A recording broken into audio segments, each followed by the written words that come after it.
Ayo maju. Kok tak keplandasmu lho, Tru. Ngopo kok maju? Kok tak keplandasmu lho, Tru. Ngopo kok mundur ngopo? Ayo maju.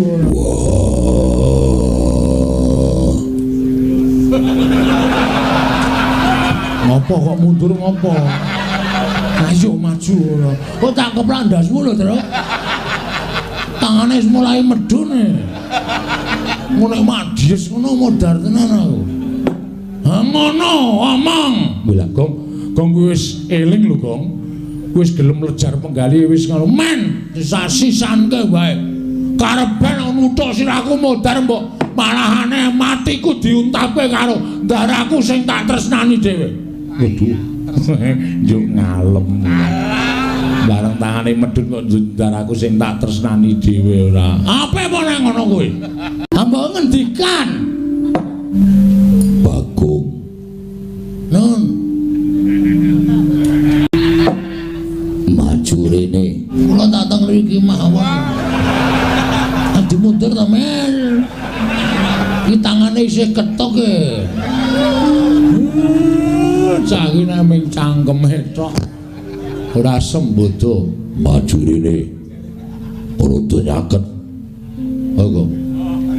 Rada nyaket. Nggih.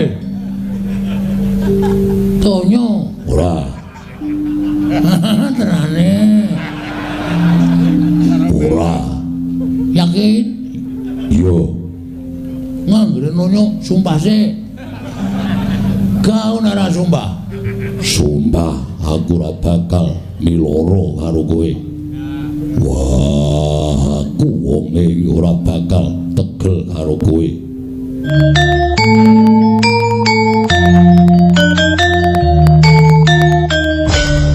Wonge ora bakal tegel karo kowe. Rene oke wis. Wah, aku wonge ora bakal tegel karo kowe. Rene oke wis. Aduh. Ngopo karengan ketimbang tangane Ndara Werkudara. Modar kon bali ra minggat-minggat malah jingik ketimbang tangane Ndara Werkudara modar. Rene. Nggih, yang ngapunten ya ora ana sing wani nglejarke penggalihe Ndara. Aku susah ngertos. Sopo yang bakal tak dawuhi supaya daup karo anake Janaka. Lagi tak pilih-pilih. Nggih, mulane ning aja dienggo susah. Nek dienggo susah niku ana kawan melu susah ya, Tru. Ya, Tru ya. Ora asu. Oben kok. Wae ora klop karo aku pokoke kuwi. Tru, Dewangi kok nek entuk apa-apa tak moh ora. Kula niku ya susah, bapak ya nangis, Petro ya susah. Iya. Nggih. Ning bareng aku krungu suaramu, arepa kowe ora ngecul, arepa kowe ora nganggo bahan lawakan. Wis mulai anggere-ngene Ndara Werkudara ning ati marai seneng. Nggih. Marai aku ilang susahe. Nggih. Aku iki ana dhuwit 500 tampanono. Apa to? Iya. Aku ki wonge ora blereng bondo donya. Ning iki tak paringi mboten. Yakin sumpah. Tak gawake pokok, tak gawane dhewe. Lah kowe mong ngono apa iki menggo acting e. Tambani ora. Kula niku mboten wonten niku carane Ndara. Kula mau napa sing kula lakoni niku mligi nindakake kewajiban. Nek meng terus dituku nganggo dhuwit, mengke terus meng tuman. Kula pendak-pendak ngadem Ndara Werkudara, mesti mengke terus meng njaluk dhuwit. elek kula teng mriku niku. Mula kula nek diparingi mesti ora tau gelem. Ampun ampun kaya ngendi. Yo aja. Napa Gong? Diblerek kanggo kuku Pancanaka. Tambani ora. Tambani ora. Nek ora ya wis. Ora dadi ngopo. Sik to. Sampeyan iki ya tegel ora ngekekke tenan. Wah.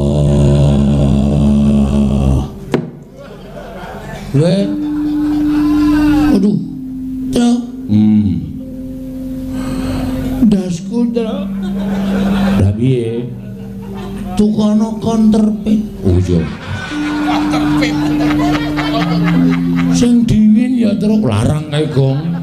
Terus aku to, ora masalah. Oh iya semua jan malah ndoro iki ngeplak Bagong barang dadak golek counterfeitnya wis kecekelnya. Tuliske. Tuliske terus. Yo. Semi delok. Iki ngandel ora. Kowe iki mesti ngono kuwi ya, Tru. Counterfeit. Iki rak tulisane oleskan sebelum dipakai. Ki nek nganti bumbunanku mencelat ngono. Antel sirahmu. Anane salep iki kok ya iki ora. Gal. Nih, dadak loro nih. Yo tambani. Lho. Pinten? 500. Wah, berarti 650. Salepe 150 Wah, caidan. Jaluk imbuh kok werna-werna.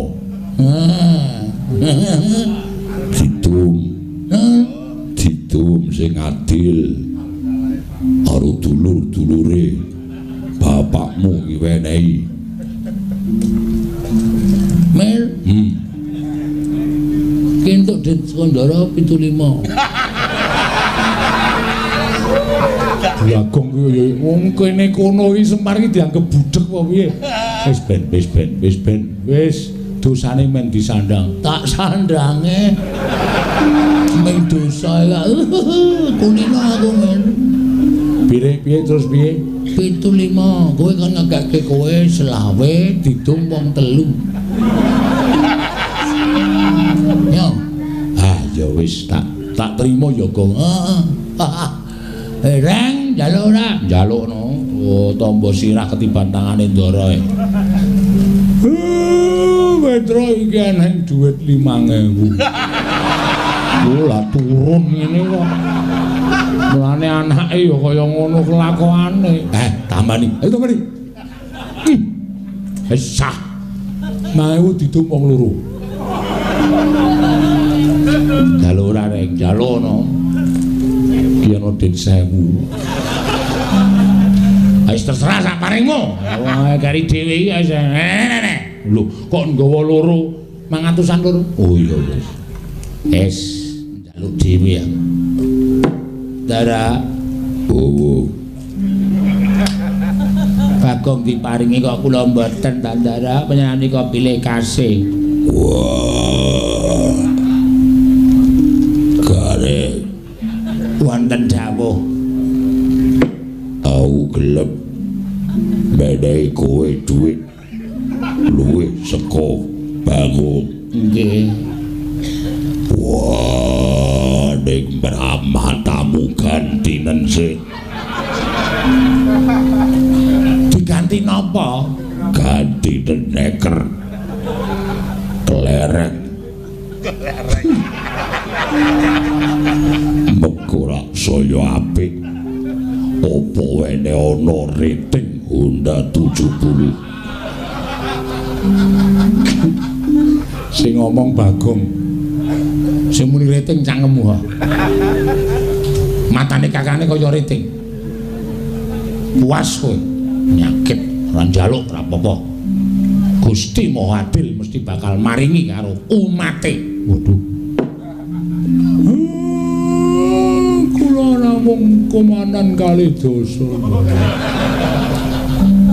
Wah. Bagong. Semar mbok wenehi 20.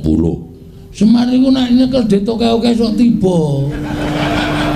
Matane wis matamu karo wong tuwa kok anu mripate wis lamur. Niku asline kula paringi 300 ning kula becake. Dhek mung butuh tuku tes ya, Man. Apa? Tes. Tes ki apa? Kuwi lho sing wedang dirayasi lho. Tes dengkulmu melocot. Ratu kok tok jak salaman. Keakraban sinuwun. Dapure ora. Njur anggepe ratu ki karo kowe iki derajate adoh kok akraban. Weh, dhek kudu sadar mbiyen ki dadi ratu mergo tak coblos. Ha iya. Kudu merakyat dadi dijak salaman masyarakat ki aja lara ati. Aku ora lara ati, Bagong, mung tata. Modar ora weh. Ngopo iki? Ngidak sekrup aku. Kraton kok ana sekrup ora. Sesuk meneh aja ya, Bagong. Nggih, mboten. Rarjo sak praptamu. Wilujeng bekti kula sinuwun. Iya ya Bagong tak tampa pangestuku Tampanana. Kula pundi nggo jimat paripe ndayanana ing kasantosan. Petruk slamet tekamu. Wilujeng Den bekti kula kunjuk. Yo tak tampa pangestuku Tampanana. Kula pundi nggo jimat paripe. Bagong slamet tekamu. Bagong slamet tekamu. Gong ora gawe masalah. Jak salaman ra gelem e. Lah wong piyayi kok tok jak salaman ora gelem. Semaur sing apik. Mengentunipun Ndara Werkudara wilujeng bekti kula kunjuk. Yo. Penakno. Pun penak.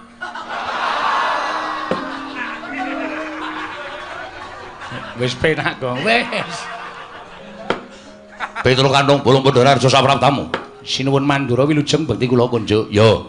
Bagong slamet.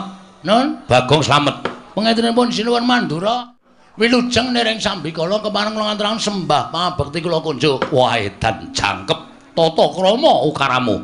Pengentunipun nggih. Prayoga nunggu menunggu. Sampun boten kirang prayogi.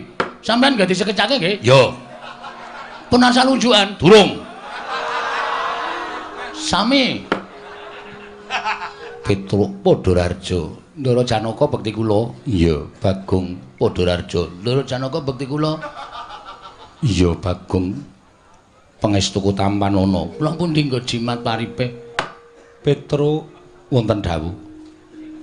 Eneng apa Petruk teka sira sowan mangka tanpa tinimbalan Panakawan? Oh.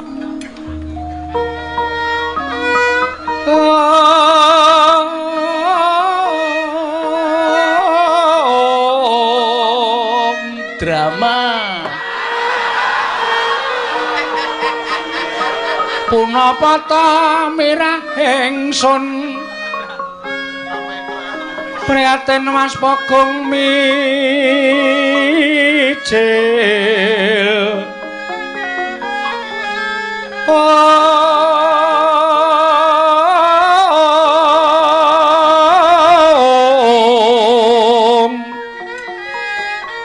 Tudatan po karya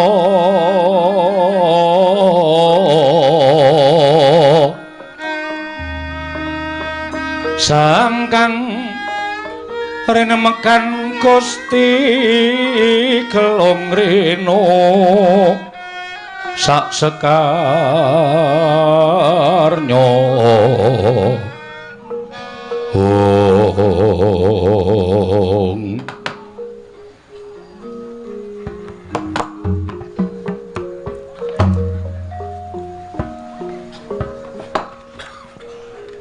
Panakawan ana apa dene sira tak timbali malah nangis.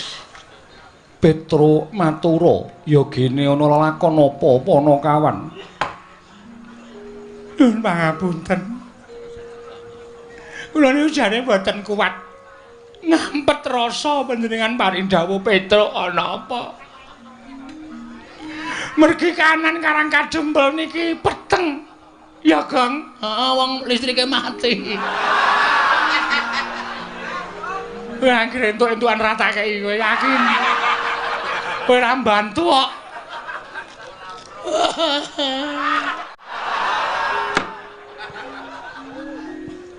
Peteng sebabe apa?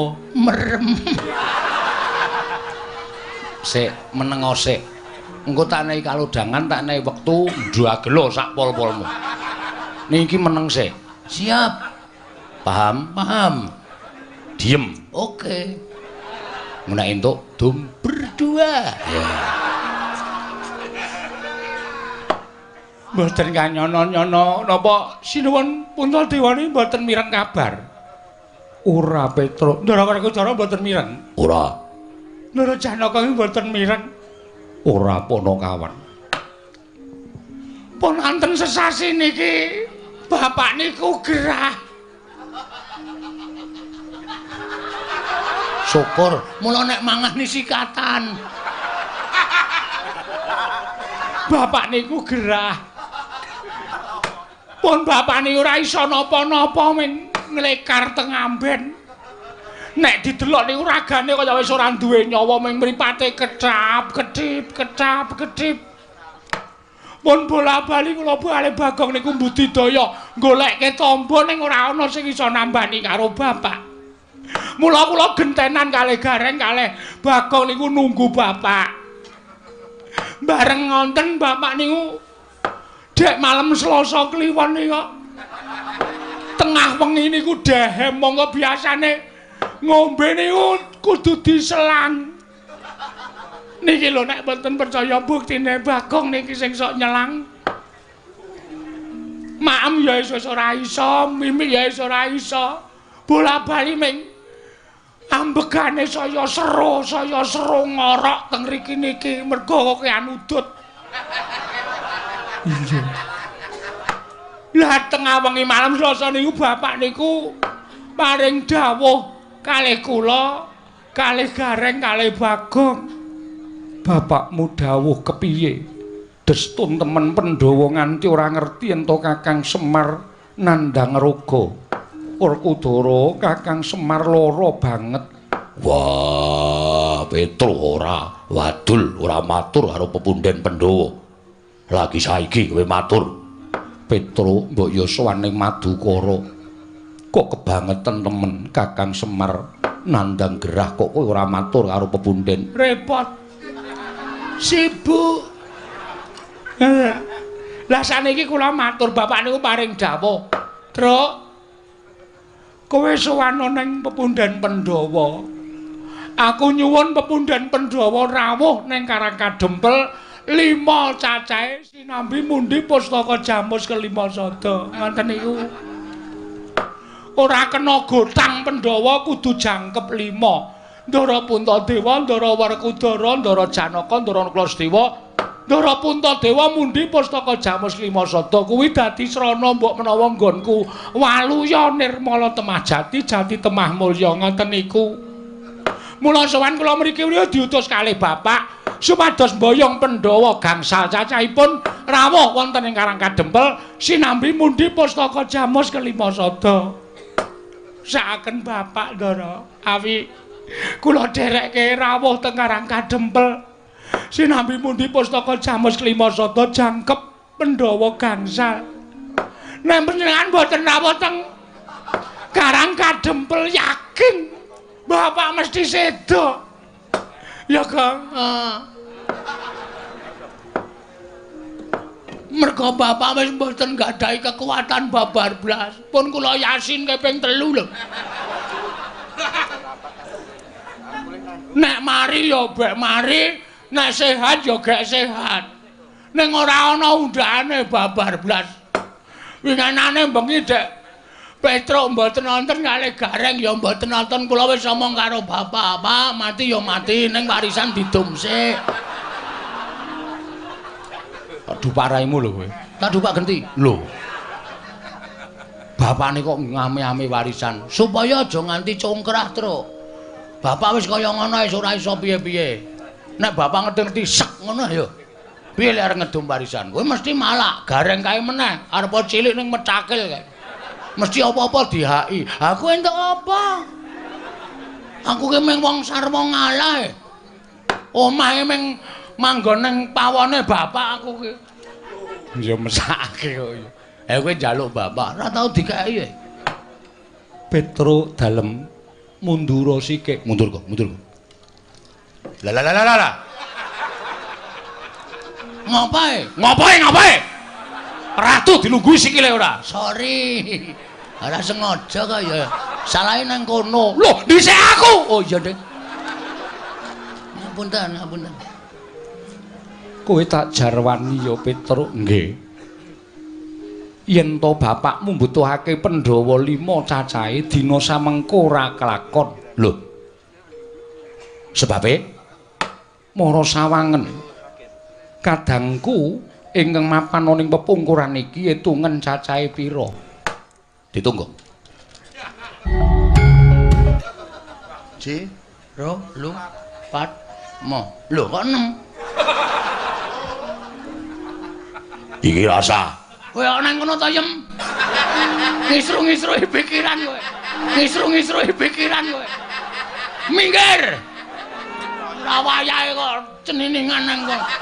Tunggal kalih 3 sekawan. Oh, tu, jiro lupat. Lho, kok mung papat, Tru? Papat kok. Kok namung sekawan? Kowe tak kandhani ya, Petro. Nggih. Kadangmu utawa pepundhenmu ya kuwi Yayi Sedewa ninggal praja. Lho, sebabe merga didukani kelawan bendaramu Njodipati. Lah kok iso didukani sebabe apa? Merga Sedewa nggondheli pustaka Jamus kelima sada. Lah pustaka ajeng dipotong pundi? Disuwun ngampil Koko Prabu Ndarawati. Lah kok Sinu Ndarawati ora ana? Petro ora seru-seru. Aku nek tok oyak kaya ngono ki gendandapan, Petro. Ratu gendandapan. Merga Koko Prabu Ndarawati rawuh ana ing negara Ngamarta nyuwun ngambil pustaka Jamus kelima sada. Pandhawa nyaosake marang pusaka marang Koko Prabu Ndarawati nanging mung Sedewa ingkang nggondheli. Oh, dong kula. Dodok seleng perkara kula wis paham. Dadi Ndara Sedewa niku nggondheli pustaka Jamus miyang jimat kelima sada. Merga ajeng disuwun ngambil Sinuwun Prabu Ndarawati. Lah Sinuwun Prabu Ndarawati alasane napa? Dasaripun napa kok nyuwun ngambil pustaka Jamus kelima sada? Merga Ndarawati ketaman pegebluk bisane waluya yen to tinumbalan pustaka Jamus kelima sada.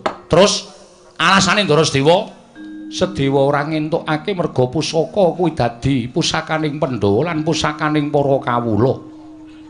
Pustaka kuwi penguripaning para Pandhawa. Yen Pandhawa koncatan pustaka Jamus kelima sada, wong kang ora seneng marang para Pandhawa nggone bakal gawe sengsaraning para Pandhawa angel mijet poe ngranti suwe banyu sinaring Petro. Oh bener.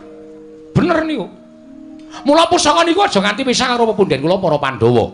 Pusaka niku mboten pusaka baen-baen. Nek Pandhawa koncatan pustaka Jamus kelima sada, Pandhawa niku dadi ora duwe kekuatan, apes kekuatane. Nek ana wong sing ora seneng karo para Pandhawa, gawe cintrakaning para Pandhawa niku angel mijawa ngranti suwe banyu sinaring niku pas. Ngendikane Ndara Sedewa niku bener. Mula Sedewa tumuli nggondheli. Lah niku bener. Nanging ngertiya sing nyuwun ngampil pustaka Jamus kelima sada kuwi Koko Prabu Ndarawati. Koko Prabu Ndarawati ki sembaning para Pandhawa. Nek cara kula mboten nyawang sembahan. Nek nyuwun ngampil ya nyuwun ngampil sanese pusaka, ana jeneng pusaka kok disilih ki cara pundi? Sing jeneng pusaka niku duwe daya, niku merga diasta dening Kang Kagungan. Pusaka kok disilih-silihke niku mboten ajeng ana dayane. Dadi nek Sinuwun Ndarawati nyuwun ngampil pustaka Jamus kelima sada supaya dadi kinarya nambak rengkaning praja. Kula nuwun sewu. Niku gek-gek ming alasan. Mula Ndara Sedewa nggondheli niku wis pas. Lah kok terus dadi iso lunga? Merga didukani karo bendaramu Njodipati. Ndara Werkudara. Iya, Petro. Terus karo bendaramu Werkudara ditundung lunga. Minggat. Ngaten. Iya, Petro, kowe kok ngerti? Lah biasane Ndara Werkudara niku karo anak-anak ya ngoten niku kok. Antasena tukake rokok, ora gelem, Pak. Minggat. Ngoten niku wis biasa, kula niku wis weruh bola-bali wong kula ngomong Ndara Werkudara niku cilik nganti gedhe kok. Dadi kula ngerti lagak lagu lageane. Dadi Ndara Sedewa niku lunga saka negara Ngamarta merga Ndara Werkudara. Iya, Petruk, Gong. Ana masalah iki. Piye? Ndara Sedewa lunga, Pandhawa ora ganep 5. Masalahe kok lunga? Lah kowe iki ngrungokke ora? Aku turu Iki ngantukan. Anggere ya iki ngantuk aku nek bar jam 12 ora ngantuk. Oh. Mergo maling. Wah. Maling dengkulmu mlocot ora. Iki ana masalah. Masalahe Ndara Sedewa lunga. Sing marahi lunga Ndara Werkudara. Mergane didukani. Masalahe Ndara Sedewa iki nggodani pustaka jaman Jimat Lesata. Dis. Goblok banget ora. Aku wis omong akeh banget mau mbok ngrungokke. Aku makler.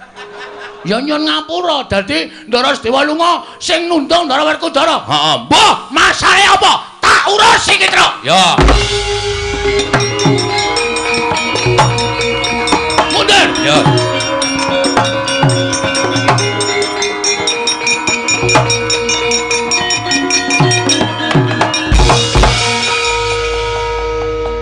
Kula tak takon karo sampean. Wah, Bagong wong edan karo Bendara nuting-nuting. Sampeyan ngaku aja goro, satriya iki nek goro cetel kasatriyane. Perkara apa? Kowe nundung Sedewa, ha? Kowe nundung Ndara Sedewa apa ora?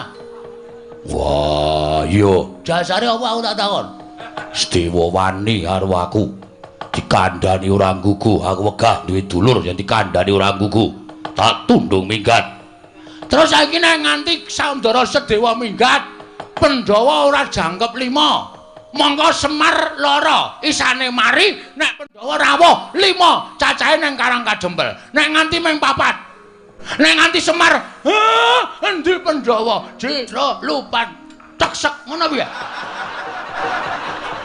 Hah? Ora mikir to kowe?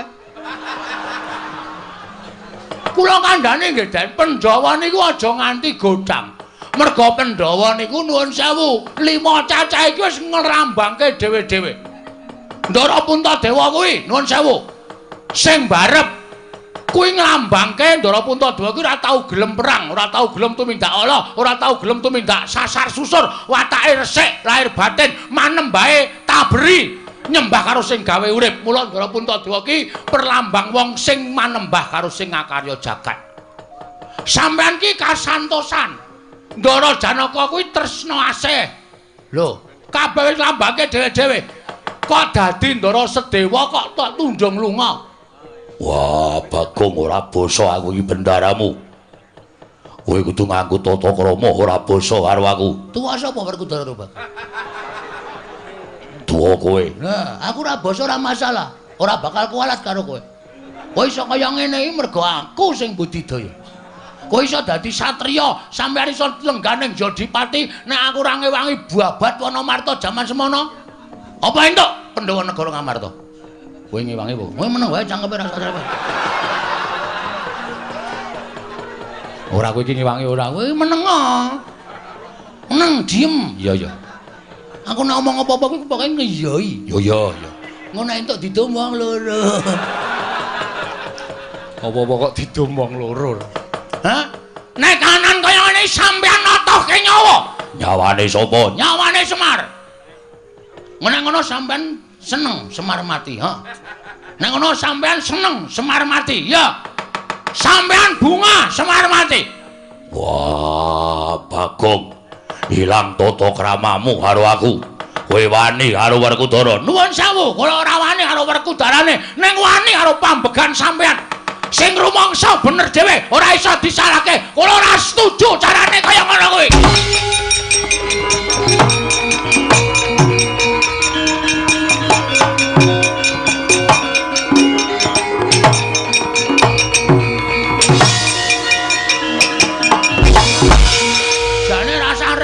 Kono wae. Lah ngopo? Aku tratapan. Tratapan, Dik, Dik. Malah nyanyi. Ayo. Saiki kowe ngecah apa? Truk. Truk. Wangsulana, Truk. Lah piye? Ora patek wani nek ngene iki. Oh, jire ora kene. Kene. Wong kene wis kebacut nyegur kali, maju ya klebus, mundur ya klebus. Lah kowe beda pedomane ora kok. Lah piye? Aku nek nyeblong kali ndodok sik. Kok dugang ora. Kersane pripun? Ora sah nyuli karo Bagong. Wah, yen pancen ora trima karo lungane Sedewa, mergo tak tundung. Anak-anake Semar ngopo? Nuwun sewu, mbangane kula kelangan bapak. Luwung kula mati teng negara Ngaparta kula wujuti. Yo, metu njaba. Oke, Truk. Ora sembrono lho, Truk. Ndara Werkudara. Lho, wong kendeli ngene iki gong sebacut nantang ora kaya kowe iki nantang kok mundur iki apa kowe? Nek kaya aku wis kebacut nantang ngene iki iso luweh. Mbangane kowe karo aku kelangan bapak. Ning nganti Ndara Werkudara ora iso nemokke Ndara Sedewa, ora kersa goleki dina iki. Oh, rame-rame lantas malang-malang putung. Gecek ndas. Wah, gecek geti metu coba. Weh.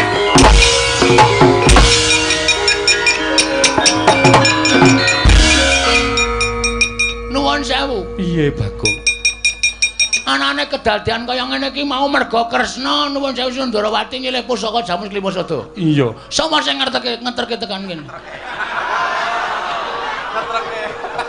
Koko Prabu Ndarawati diderekke Koko Prabu Mandura. Nah, iki sumbering masalah.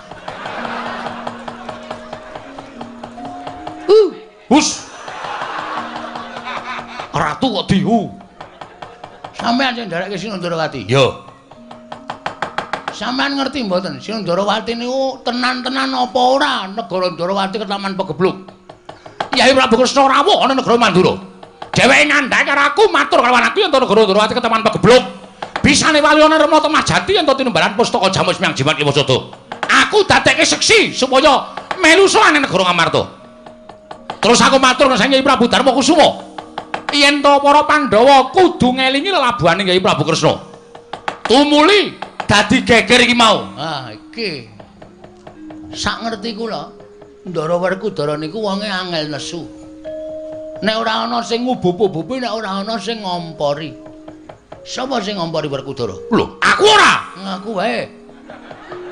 Ngaku wae. Glandang nenggala kowe. Hus. Kuwi nggonku. Aku njaluk. Lho. Nenggala dijaluk piye? Butuhe aku ora mengerti para ya sampean kudu tanggung jawab. Sampean melu gawe masalah lungane Ndara Sedewa. Sampean ora gelem nemokke Ndara Sedewa. Kula sing ora trima. Lho, kowe nantang Baladewa. Lho ora nantang. Meng kula meng kepengin sampean tanggung jawab. Tegese kowe nantang karo Baladewa. Kowe nantang karo Rata Mandura. Apa mbok ora wedi karo kowe ayo? Nendi papane wong bondo itu metu coba legane atiku. Rugi. Apa wih? Ngerkoso kok tak njaba. Rajos. Jirih. Ora sakakan gelem tanpa kon ayo. Karepmu piye? Pokoke sampean gelem golek apa ora? Aku ora gelem golek. Ora gelem golek gulung kowe. Metu coba legane aku padha.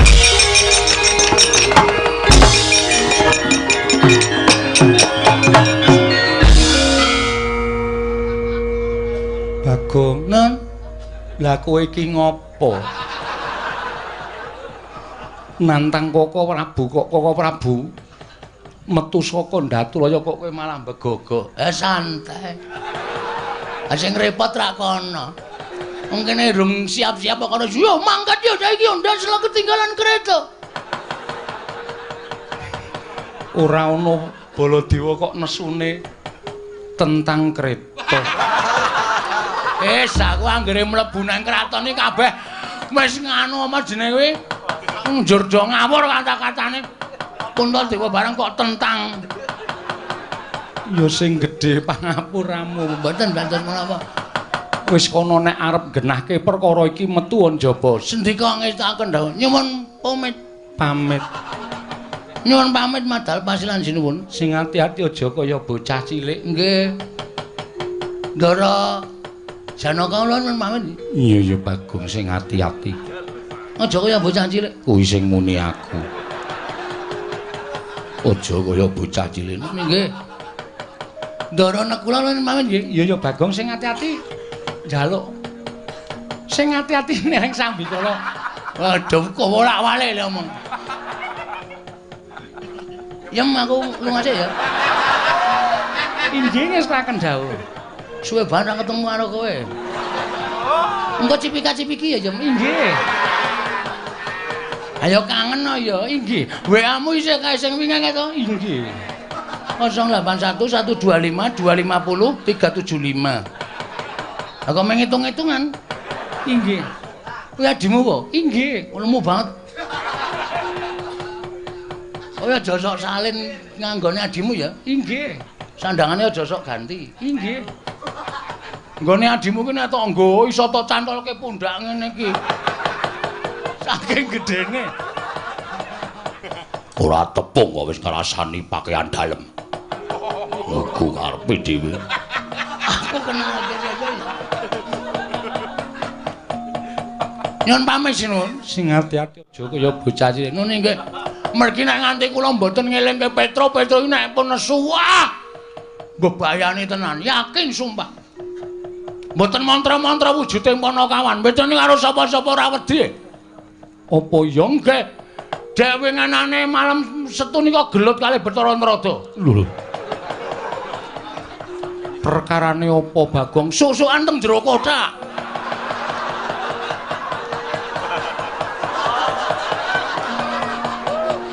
Kok iso Enggak ada ora weruh. Dosare kabeh. Bathara Narada niku musuh Petra disadol, rame teng jero gludak-gluduk. Sing damekke nggih kula. ya wis syukur yen to kaya mengko. Nggih ngoten mawon nggih nyuwun pamit. Iya ya sing ati-ati. Bareng. Iya.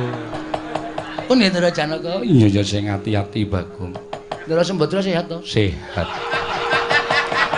Ndara Srikandi. Iya ya waras Bagong. Syukur. Pun nggih Ndara kula. Iya Bagong sing ati-ati Atine nggih. Oh iya nah. nggih. Dadah. Inggih ngatos-atos. Pedone ora tak kandhani tuman wae. Wis merna-merna ae gawe masalah terus nang kampung ki. Adet malam Selasa wingi.